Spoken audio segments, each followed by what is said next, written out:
di dalam ingatan gue yang masih gue ingat ketika kesadaran gue hilang, gue masuk ke dalam satu kondisi hampa di mana di situ gue melihat diri gue sendiri dan gue mendengar sesuatu yang berbicara kepada gue, suara, terus di kayak ada ruangan, tapi ruangan itu tidak ada batasnya.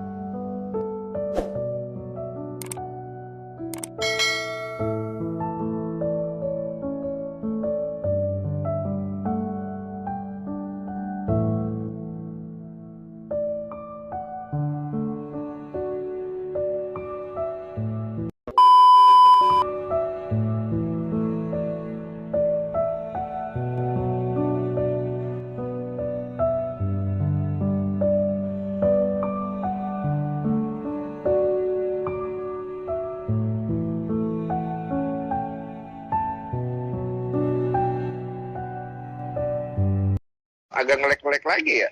Aneh kagak ah. Udah aman. Udah aman sih, kadang-kadang agak ngelek. Iya, muka gua ngelek.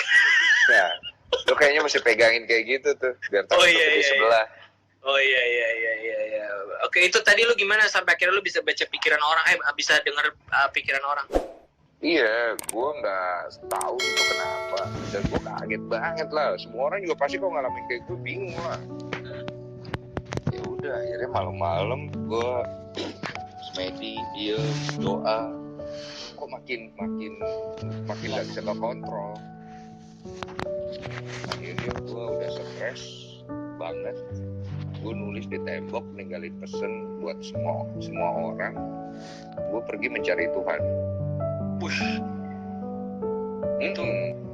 Itu berat banget ya? Berat banget. Ya udah, sampai akhirnya gue jalan di jalan. Gue cuma bawa ransel doang ya. Lu kemana? Waktu itu gue jalan di jalan aja, Tau gue muncul di jalan mana. Terus gue lihat ada masjid, gue masuk, gue sholat. Kan gue Islam, ngerti kan? Sholat juga. Tahu lah, gue kan besar di pesantren dulu. Iya, ini besar di pesantren kan ini. Anak pesantren ini. Pesantren kilat. Pesantren beneran. Dulu kan waktu kecil kan gue ngaji. Oh. Iya, sudah ada ceritanya lah pokoknya. Karena aku tuh puji Tuhan katanya bini gue. Ya, terus. Udah gue masuk, tapi gue nggak nemu juga jawaban. Gue masuk gereja, gue doa nggak nemu juga jawaban. Gue bilang, Tuhan ini ada di mana ya? Gue cari-cari, kok nggak nongol. Ya udah, akhirnya dalam perjalanan gue berhari-hari itu semingguan, gue nyasar akhirnya di Jambi Kerinci. Gue juga nggak tahu kenapa gue sampai di sana. Kalau ditanya logika ya, tahu-tahu gue nyampe di sana aja, dan gue bingung kenapa gue ada di sana. Tapi gue coba untuk live with the moment aja dengan suasana yang ada di Kerinci. Gue cari tempat penginapan yang seadanya. Gue tidur di dalam satu ruangan yang kotor dan berdebu lah ibaratnya. Penginapan anak pendaki yang kurang budget lah. Iya. Dan ada pendaki juga saat itu banyak. Ada, tapi mereka nggak kenalin gue karena gue memang tidak terkenal itu. Kali itu gue belum bawa acara yang tema kali ya kayaknya ya. Gue pakai buff. Iya. Terus akhirnya gue ketemu satu temen dari Instagram namanya Yuda. Di jajan. Lu kalau kurang sinyal lu ngelek-ngelek lagi nih. Lu kalau kurang budget lu ngomong sama gue lah dia. Udah There is no official ngaji. Terus. Iya. Ya udah, akhirnya gue janjian sama dia untuk ngedaki Gunung Kerinci. Tapi hari janjian kita itu dia nggak bisa karena dia harus wisuda. Dia bilang besoknya aja. Nah ya udah, gue oke. Tiba-tiba subuh gue nggak bisa tidur. Jadi selama 7 hari itu gue nggak bisa tidur, cuy. Karena kan lu dengar suara banyak banget di kepala lu. Enggak, gue penasaran. Suara apa yang lu denger, Den? Contohnya, Den. Kayak apa contohnya? Suara orang ngomong. Kayak gue lagi jalan nih, gue tahu ada orang ngomong gini, gue benci banget nih sama nih orang, gue besok mau begini. Terus ada lagi dari sana, pusing kepala gue, cuy. Banyak banget suara. ngeri kali. Terus kayak kita lagi ngobrol gini terus mesti bacain komentar satu-satu tapi sebenarnya harus ngobrol serius, pusing gitu. Paham. Pusing gitu loh. Ya udah, akhirnya gue ngikutin kondisi itu. Nggak bisa tidur, lu nggak bisa tidur cuy. Lu tidur tuh makin berasa suaranya. Jadi gue cari distraction terus, distraction. Nah, nyokap gue udah panik karena dia nggak tahu kabar gue ada di mana. Terus akhirnya subuh jam 3 gue mendaki sendiri. Anjir. Oke. Gue mendaki sendiri dan gue juga baru tahu setelah selesai hal itu bahwa banyak yang mendaki sendiri di Kerinci nggak pernah kembali cuy. Jadi totalnya waktu itu ada 10 orang daki Kerinci nggak pernah balik. Nah gue orang ke-11. Oh saat itu lu dengar ceritanya dari si juru kunci atau dari orang situ? Iya. Oke, terus? Nah waktu itu gue naik jam 3, jam 5 sore gue hilang. Jam 5 sore lu hilang? Basarnas. Jam 3 pagi, lu naik jam 3 pagi? Jam 3 pagi, sekitar jam 5 sore gue dikabarkan hilang. Basarnas turun kan nyari. Bersama dengan Yuda kan panik waktu itu dia. Terus ya udah gue ditemukan sama pendaki yang kebetulan di sana, gue dibangunin. Katanya gue tergeletak dan tidur di situ. Yang lu rasain saat itu apa? Oh, waktu sebelum gue ditemukan itu gue ngalamin perjalanan spiritual. Anjir. Jangan diceritain sih. Itu rahasia lu kan? Itu rahasia terbesar lu sih. Nggak ada rahasia-rahasianya perjalanan spiritual. Enggak, lu ikhlas lu ceritain di sini di live. Santai gue mah. Iya kan? Iya, gue ngalamin perjalanan spiritual di kondisi itu. Akhirnya gue nggak ingat, pokoknya itu siang-siang karena kan gue nggak bawa perbekalan air. Nah, nggak bawa perbekalan air, gue kecapean, gue nggak minum. Gue nemu air, tapi airnya kotor. Jadi gue minum secukupnya aja, yang penting gue bisa lanjut perjalanan. Gue sampai ke pos berapa gitu, gue udah mulai keliengan. Karena kan selama 7 hari perjalanan gue makannya dikit kan. Iya, lu makan ya kayak orang gue tahu kayak orang nafsu makan kayak orang nafsu makan gitu kan. Pastilah kayak orang putus cinta lu. Iya tahu makannya kayak aduh gitu ya. Udah dikunyah dua kali itu udah gak kerasa ya. Terus ada rasa, terus lu nggak tidur kan. Gue jadi kondisi gue tuh benar-benar jelek banget. Itu kan naik Kerinci itu kan medannya susah pak, jalanannya juga waduh ribet deh. Orang-orang yang pasti tahu lah naik Kerinci itu. Gue nggak pernah kebayang naik gunung sih Den. Waduh, itu salah satu gunung yang medannya ekstrim lah untuk pendaki gitu loh. Oke. Ya udahlah, akhirnya ketika gue sampai di pos berapa tiba-tiba kesadaran gue hilang tuh. Nah itu gue nggak inget lagi. Yang gue inget adalah ada yang bangunin gue udah sampai di situ. Itu sore-sore. Nah gue inget kesadaran gue hilang itu masih terang. Jadi mungkin feeling gue sekitar jam 1 jam 2 kali ya. Jam 1 jam 2 siang. Jam 1 jam 2 siang. Iya. Nah di dalam ingatan gue yang masih gue ingat ketika kesadaran gue hilang, gue masuk ke dalam satu kondisi hampa di mana di situ gue melihat diri gue sendiri dan gue mendengar sesuatu yang berbicara kepada gue, suara, terus di kayak ada ruangan, tapi ruangan itu tidak ada batasnya. Paham. Gak ada batasnya. Gak ada tembok yang mengitarin ya? Gak ada. Terus kayak hampa gitu. Terus gue dengar suara itu gue sambut. Gue bilang ini Tuhan, gue bilang gitu. Anjir. Terus suara itu berhenti, tapi gue merasakan energi itu muterin gue, kayak ngepung gue. Rasa energi itu hangat, dingin, dan tenang. Terus kemudian habis itu gue bilang, tapi entah kenapa saat itu gue tahu itu kayaknya Tuhan deh, kayaknya ya. Oh iya. Tapi gue gini loh, intinya yang gue omongin ini bukan suatu hal yang kalian harus percaya. Sesuatu yang harus bukan, percaya dan mendeskripsikan sesuatu. Iya. Kalian kalau saran gue nggak usah dipercaya gitu, karena menurut gue itu suatu hal yang udah bukan nyata. Iya. Itu bisa halusinasi, bisa imajinasi, bisa benar-benar gaib. Gue nggak tahu itu apa. Ya. Karena lu menceritakan bahwa kondisi lu saat ini juga lagi down banget kan. Iya. Apa aja dengan kondisi down itu apa aja bisa banyak pikiran yang emang masuk di situ. Jadi ya itu oke. And then terus gue bilang di suara itu, gue bilang di energi itulah. Gue bilang kalau kamu Tuhan, saya nyari Tuhan, saya bilang. Terus? Kalau memang kamu Tuhan, saya mau bertanya dengan segala pengetahuan yang saya dapat di dunia. Kalau Tuhan itu benar-benar ada, kayaknya kamu nggak patut disembah deh. Itu kejadian itu ya. Saat itu.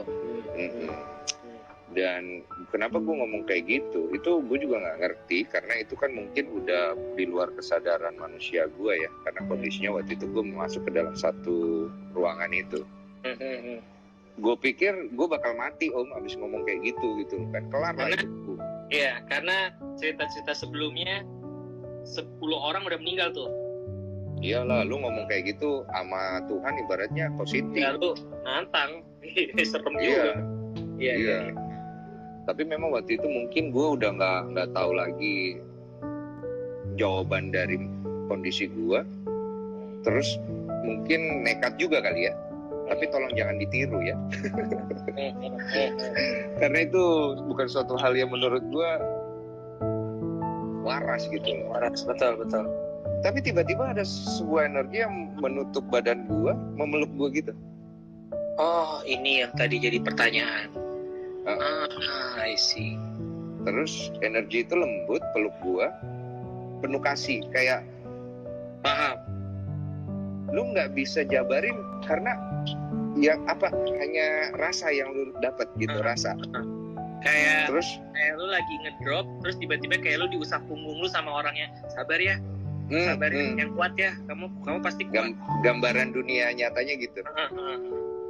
Jadi kayak ada energi itu, terus kemudian air mata gue jatuh.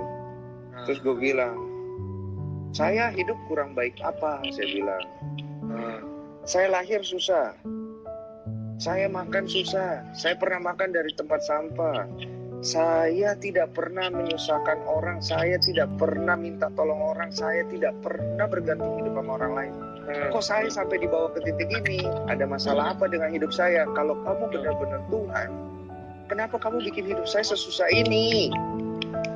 Gitu loh. Ada orang lain di luar sana yang hidupnya lebih jahat daripada saya. Kenapa kau nggak bikin susah, malah kau bikin kaya? Gitu. Sampai di situ tuh. Tiba-tiba badan gue kayak kelepas, Wak. Jadi ada diri gue lagi nih. Lu ngeliat? Iya. Ngobrol, tapi bentukannya serem. Diri gue tapi dalam wujud yang menyeramkan lah ya. Anjir, gue merinding men. Ini horor kali ya ceritanya ya, gokil ya. Terus gue nanya sama diri gue, lu siapa? Gue lu. Kok lu jelek banget? Gue bilang, lah gara-gara lu. Gue bingung kan, gue bilang, emang gue ngapain lu? Gue bilang, dikasih lihat, gue flashback semuanya dari awal, Pak. Jadi hidup kita itu kan rata-rata kita ngelihatnya cuma dari satu sisi ya. Iya. Gue dikasih lihat dari sisi yang ini nih, perspektif yang ini. Gue langsung. Jadi ini kan hidup lu ini kan jalur ya. Iya. Lu ngelihatnya dari sini. Iya. Lu dikasih lihat dari sisi sini. Iya. Itu di situ gue kayak merinding kayak gini, gue langsung gini nih, jeret gitu tau gak sih tuh? Iya, di situ gue ngelihat ternyata gue tidak sebaik itu, cuy.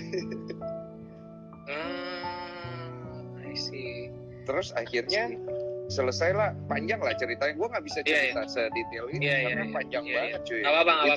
Itu bisa panjang banget, bisa berepisode nih, bisa sampai memecah logika diganti segmen kayak gitu ntar ya. Iya ya, yang penting si Rian ini udah si Rian ini yang lagi nge-drop udah dapet jawabannya. Makasih Bang udah dapet jawabannya, beberapa pertanyaan saya ditelepon dikasih jawaban saran. Tapi gue bisa lanjutin sedikit. Ketika gue selesai dengan diri gue itu, akhirnya gue meluk dia kan. Siapa nih? Diri gue sendiri. Yang jelek itu? Iya. Oke, terus? Ketika gue udah ngelihat semua, akhirnya gue sadar kalau gue tidak sebaik itu. Akhirnya gue damai sama dia. Jadi gue meluk diri gue, air mata gue jatuh, mukanya berubah menjadi tenang, dan gue nyatu. Habis itu gue balik, gue masuk ke ada satu ruangan, di situ bersih, ada cahaya, tapi gue nggak bisa kuat mata gue. Di situ ada suara. Ini hadiratku. Ini hadiratku. Oke. Apakah kamu sudah siap meninggalkan harta-hartamu? Oke. Gue jawab, siap. Apakah kamu siap untuk melepaskan keinginanmu? Siap. Kamu udah siap untuk, tapi nggak langsung jawab siap ya. Maksudnya gue singkat aja. Kamu sudah siap meninggalkan apa yang kamu dapat di dunia? Yang selama ini kamu kerja keras? Siaplah intinya. Terakhir gue ditanya itu agak lama gue jawab. Apa kamu sudah siap meninggalkan ibumu? Aduh, mamamu. Itu air mata gue kenceng banget. Terus gue terakhir cuma ngomong. Gue menganggap itu Tuhan ya. Aduh. Gue bilang, Tuhan, kalau saya memang sudah harus pergi sekarang, saya titip ibu saya jaga baik-baik ya. Aduh. Gitu. Masuklah gue ke hadirat itu. Lu tahu nggak sebenarnya itu apa? Gue ditelanjangin untuk masuk ke dalam kehadirat itu. Lu ngerti? Lu nggak bisa bawa hal material duniawi, nggak bisa. Lu masuk itu dengan keikhlasan lu. Disitulah pertama kali gue sujud, dan disitulah pertama kali gue menyerahkan diri kepada pencipta gue. Aduh. Itu pertama kali. Nah disitulah gue bertanya, apa yang salah di dalam kehidupan ini? Di situ gue dijelaskan, tidak ada yang salah di dalam kehidupan ini. Kehidupan itu tidak pernah salah. Yang berpikir salah tentang kehidupan itu adalah pikirannya, orang itu. Karena hidup itu tidak pernah salah. Tuhan menciptakan segala sesuatu itu ada terang, ada gelap, ada baik, ada buruk. Itu berjalan beriringan. Gitu. Terus disitulah gue banyak sekali mendapat jawaban. Kemudian habis itu gue ditanya, kamu mau apa dari aku? Terus gue bilang, aku tidak mau kembali lagi ke bumi, ibaratnya gitu. Terus dibilang, engkau kukasihi, kau harus kembali karena masih banyak yang harus kau kerjakan. Balik lagi, gue dibangunin. Si bapak-bapak apa siapa yang bangunin? Oh enggak, anak-anak muda, anak pendaki. Oh iya, terus? Bangunin, udah gue nggak jelasin juga sama mereka, tapi baju gue agak robek-robek, gue turun. Gue ketemu Yuda di kaki gunung akhirnya. Yuda itu nangis karena dia sedih ngelihat gue segoblok itu, ngapain sih lu bang daki, maksudnya gitu-gitu. Udah, gue peluk dia, terus gue ngelihat ke langit. Di situ tuh gue kaget karena di tubuh sejati badan gue ngerasain real. Itu dari langit gue ngerasa ada energi masuk, dia muter di dada gue. Ini real pak kalau yang ini. Ini gue jamin real karena gue ngerasain di badan gue. Lu ngelek nggak? Enggak, gue nggak ngelek. Lu ngerasa ngelek nggak? Di gue ngerasa ngelek soalnya. Aman kok. Bentar.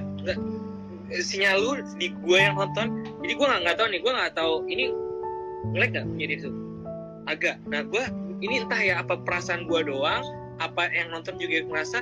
Lu cerita ini gue kayak ngerasa ada apa ya, kayak ada apa sih, ngerasa ada energi nyes gitu juga nggak sih? Nggak tahu nih, penonton yang lain ngerasa juga nggak? Ada energi kali lewat guys. Iya guys, gue langsung serius Den. Tuh ngelek Den, gue lu ngerasa nggak ngelek? Ini udah nggak nih? Tadi pas lu cerita kayak gitu, itu tuh kayak langsung nyes. Iya. Gue ngeliat nyes.